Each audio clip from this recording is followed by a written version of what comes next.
Ito ang ating 2020 model na Yamaha Mio Gravis. Ngayong araw ay lilinisin natin ang throttle body at saka ang manifold nito. So guys, natanggalan natin yung connection ng mga kuryente ng ito, yung fuel injector natin tsaka yung sa TPS tanggalan natin. So tatanggalan natin yung throttle body cable, tapos mababakasan natin. Isa sa mga dahilan kung bakit namamatay at humihina ang hatak ng ating motor dahil sa maruming karburador o throttle body. Kaya ngayong araw, samahan niyo ako at panoorin niyo ang video ito. So good morning guys. Ngayong araw maglilinis tayo ng throttle body. So ito yung gagamitin natin, yung Kobe carburetor cleaner. So ngayon lang ulit tayo mag-vlog guys. Punta tayo sa labas. Nararamdaman kasi natin na talagang sobrang mahina na yung hatak ng motor natin. So ito yung ating motor na Mio Gravis.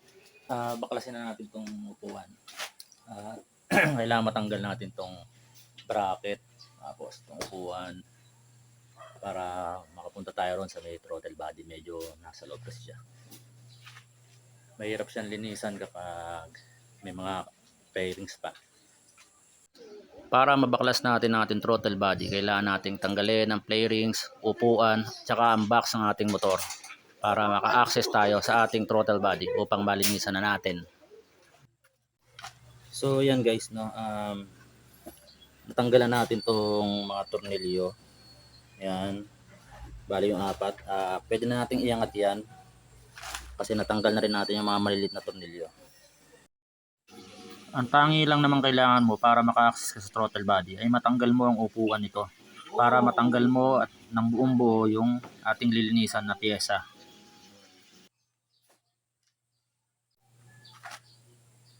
So guys, ito yung ating throttle body, no. Sobrang dumi na niya, no. Halos nagtututong na. So tatanggalin naman natin susunod ay itong dalawang tornilyo na to. Yung nakakabit diyan. Tapos tatanggalin natin itong yung throttle cable at saka yung connector ng sa gasolina at pati yung connector ng mga supply ng kuryente. So dapat medyo maingat tayo dyan guys. So bago natin simulan baklasin ang mga pyesa, so sure lang muna natin na nakapatay ang susi natin para maiwasan natin mga grounded.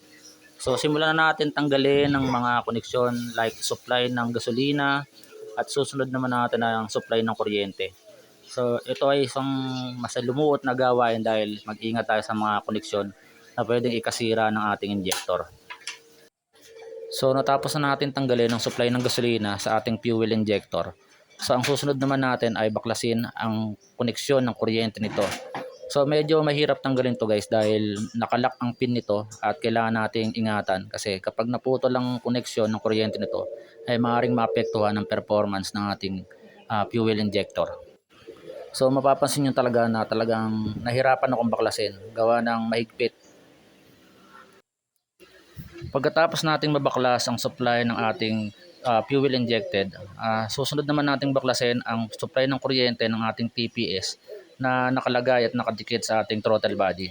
So dapat ingatan rin natin ito guys dahil isa ito sa mga timing na nagpapaganda ng minor, nagpapataas ng minor at saka sa pang-arangkada ng ating motor. So dapat natin ikonsidera ang pag-iingat talaga rito. Pagkatapos natin mabaklas ang mga supply ng ating throttle body, susunod naman nating tanggalin ay ang dalawang Allen screw na nakakabit sa ating throttle body para matanggal natin ang throttle body cable para tuloy-tuloy na nating mabaklas ng buo itong parts na ating lilinisan. Once na mabaklas mo na ang dalawang screw na nakakabit sa ating throttle body, maaari mo nang simulan baklasin ang ating throttle cable. So madali lamang ito at nakahook lamang ito sa ating throttle wheel, pero kailangan pa rin ng konting pag-iingat dahil pwedeng mabasag ang plastic ng throttle wheel na pwedeng mag-wild o masira ang ating minor. Natanggal na natin ang ating throttle cable, so pwede na natin simulan baklasin ang dalawang tornilyo na nakabit sa block upang matanggal at mahugot na natin ang buo ang throttle body natin. At simulan na nating linisan ang loob nito.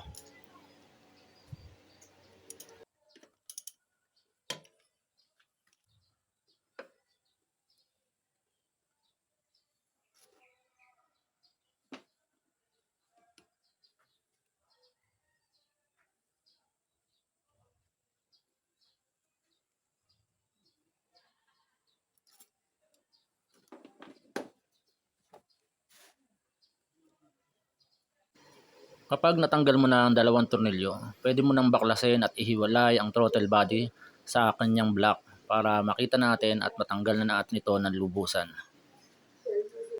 So guys, ito yung ating throttle body na tanggalan natin.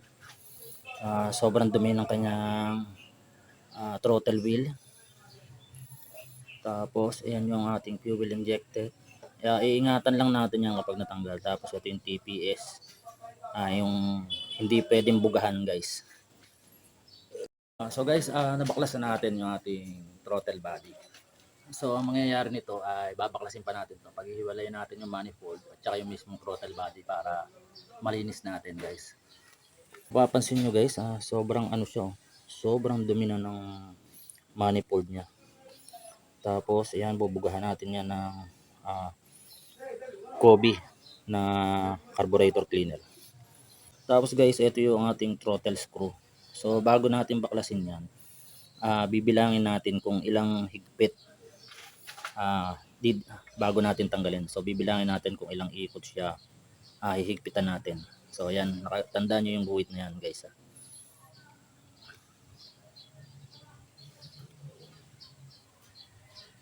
So kalahati,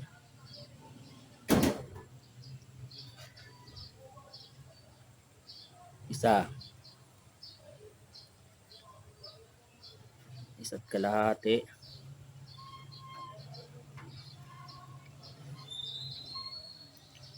dalawa't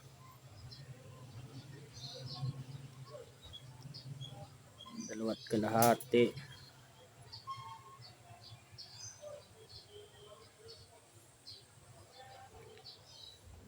yun, halos 2 kalahati guys.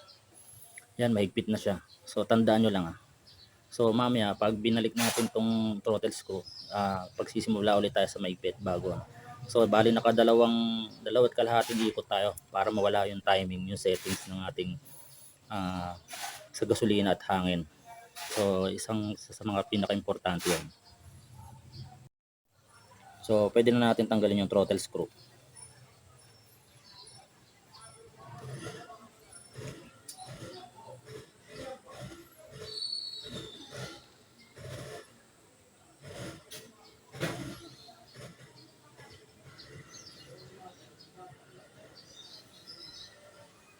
So yan ang ating throttle screw, sobrang itim guys. Bubugahan natin yan. So guys, babaklasin natin to, paghihiwalay na natin para masimulan na natin. So allen wrench lang niyan, katapat niyan. So guys, naluwagan na natin ang allen wrench, yung dalawang tornilyo na nagkukonekta sa throttle body at saka sa manifold niya. So yan yung dalawa na yan. Medyo matigas siya sa una pero pag nabuksan nyo na yan, maluwag na yan.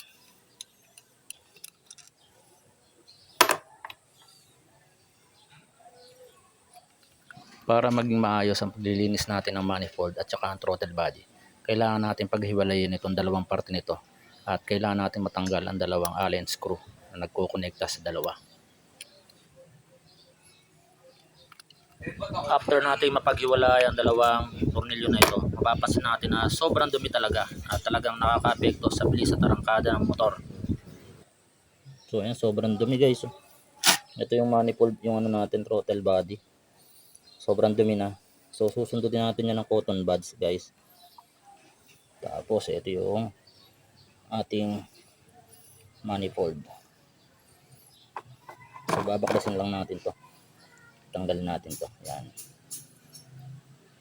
Ingatan yan guys, huwag nyong ayaang maputol yan. Kuha lang tayong cotton buds bago natin tirahin. Linisin muna natin ng ng cotton buds yung mga bilog. Yan. Sobrang dumi sobrang dumi guys. Sobrang dumi. Yan Kaya hindi masyado makahinga ating motor. Tapos ito, sundutin din natin yan. So kailangan talaga natin gamitan ng cotton buds para makatipid tayo sa panlinis ng ating throttle body. Grabe, ibig sabihin, di na talaga siya goods. Tapos, yung butas rito sa ano, sa ilalim yan. Di yan masyadong ano. So guys, wag nyo masyadong bubugahan tong butas na to. Kasi ito yung papunta ng TPS. Baka gumalaw yung TPS natin, mawala sa timing. So, bubugahan nyo lang yan sa paganyan, tapos dito sa paligid. So, pwede na natin bugahan to guys. Sa paglilinis ng throttle body, mas importanteng mag-focus tayo sa pinakaloob ng ating throttle body. At hindi basta-basta binubugahan to dahil may mga butas na dapat natin kusidera. May butas na papunta sa ating TPS na hindi maaaring bugahan, baka mawala ang timing ng ating minor o mag-wild ang ating motor. Mas magandang gumamit tayo ng mga sprayer tulad nito na carburetor cleaner na talagang makakatulong sa mga singit-singit at mga tutong na pwede nating matanggal sa ating throttle body. Dahil dito, mapapalambot nito ng maayos ang tutong na nakadikit na talaga namang nakakaapekto sa takbo ng ating makina. So guys, medyo unahin nyo muna yung loob bago tirahin yung labas para.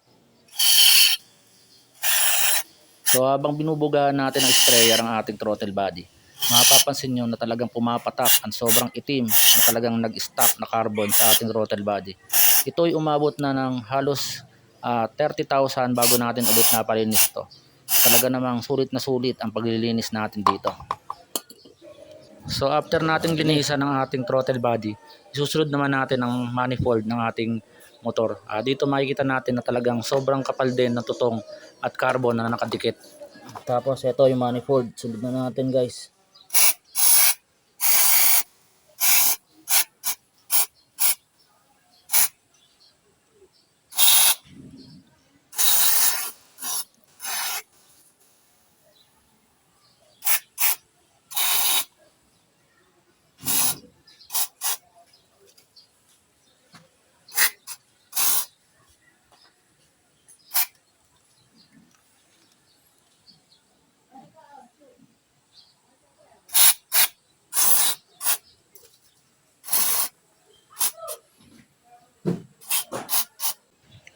So yung natitira nating sprayer ay pwede natin gamitin sa labas ng ating throttle body. Kumbaga, babanlawan na natin para malinis naman natin ang pinaka outermost ng ating throttle body.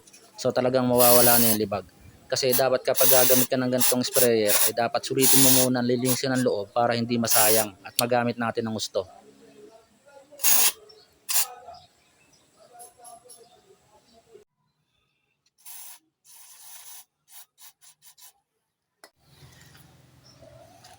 So ayan guys, nalinis na natin ating throttle body. So okay lang hindi masyado malinis yung pinakalabas niyan. Importante yung loob. Tapos yan, yung mga butas dyan. Ayan, wag nyo mo masyadong bubugahan yan dahil papunta ng TPS yan. Tapos yung throttle wheel yan, malinis na rin. Para maganda yung flow ng gasolina natin. So yan yung isang butas. Yan guys. Papunta naman yan sa may papuntang throttle screw yan. So isa yan sa pinaka-importanting butas, di ba? Para makaplo yung hangin. Tapos ito naman yung pinaka-manifold at ito yung injector natin. So hindi na natin pinakailaman to guys. Okay naman kasi yung pump ng ating gasolina eh. So ayan yung ating yung nilalabasan ng gasolina guys, yung nag-i-spray. So ang importante dyan yung flow ng hangin para maganda yung takbo ng motor natin. Hindi masyadong pupugak-pugak. So pag malinis na parehas, pwede na natin siyang ibalik yung ano natin. I-assemble ulit natin yung throttle body natin. So yun nga guys, no? Tapos na nating linisin yung ating yung ating throttle body at saka yung manifold. So pwede na natin siya assemblein. So eto na siya guys, oh, after ng nalinisan. Wala nang masyadong uling. Pinaka-importante rito yung loob ang malilinisan natin guys. Hindi yung labas, okay lang yan, medyo marumi. So syempre, pusulitin na rin natin yung paglilinis, di ba? So ito yung ating mabango na siya, hindi na siya amoy tutong. So ito yung ating throttle body. So malinis na yung loob niyan. wala nang mga tutong-tutong yung loob, para maganda yung flow ng hangin ng ating motor. So let's go guys. So yun nga guys, no, simulan na nating assembly ng ating throttle body para maikabit na natin sa ating makina. At siguraduhin nating pantay ang pagkakabit natin ng dalawang Allen wrench na ito para walang singaw at hindi makaapekto sa ating bagong linis na throttle body. So guys, halos dapat huwag niyo munang higpitan yung kabilang side, 'di ba? Para hindi siya, para lapat na lapat masyado. Pag pag medyo medyo tightened na isa, pwede na diyang higpitan para halos maganda yung lapat. So hindi naman masyado dapat higpitan eh. Kumbaga sakto lang. Yan. Ayan. Ayan. Hindi naman sisingaw yan kasi may gasket siya. Tapos check nyo yung titi ng gasket. Ayan. Diba?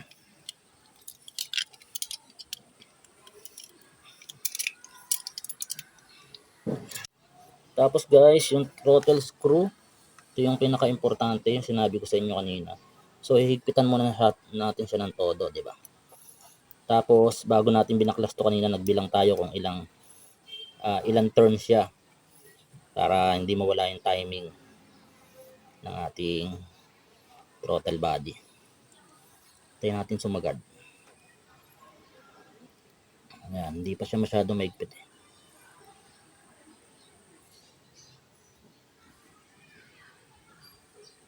Ayan, pag sumagad siya, pwede natin higpitan.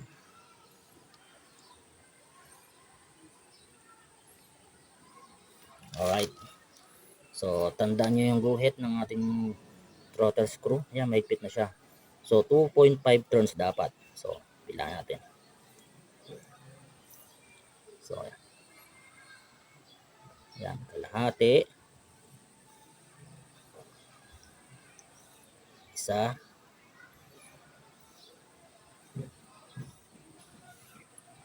Isa't kalahati.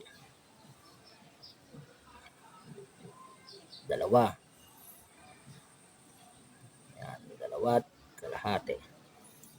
So, ayan na ang pinaka-timing ng ating pinaka-settings ng ating throttle screw para hindi mawala ang timing sa TPS. So, reminder lang lagi guys, huwag niyong bubugan itong butas na nandun kanina para hindi pumasok dito sa TPS para hindi siya mawala sa timing. So, ibabalik na natin to guys. So guys, yan na, na-assemble na natin. Basta tandaan nyo lang kung saan mga nakabit yung mga supply na kuryente. So yan dito, tsaka yung sa TPS, yan.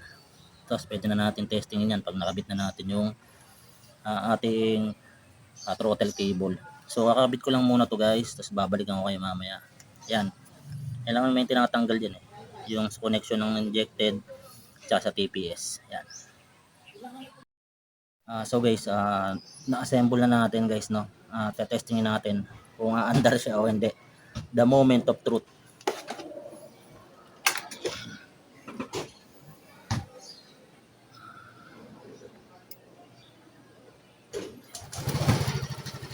Yun, dali.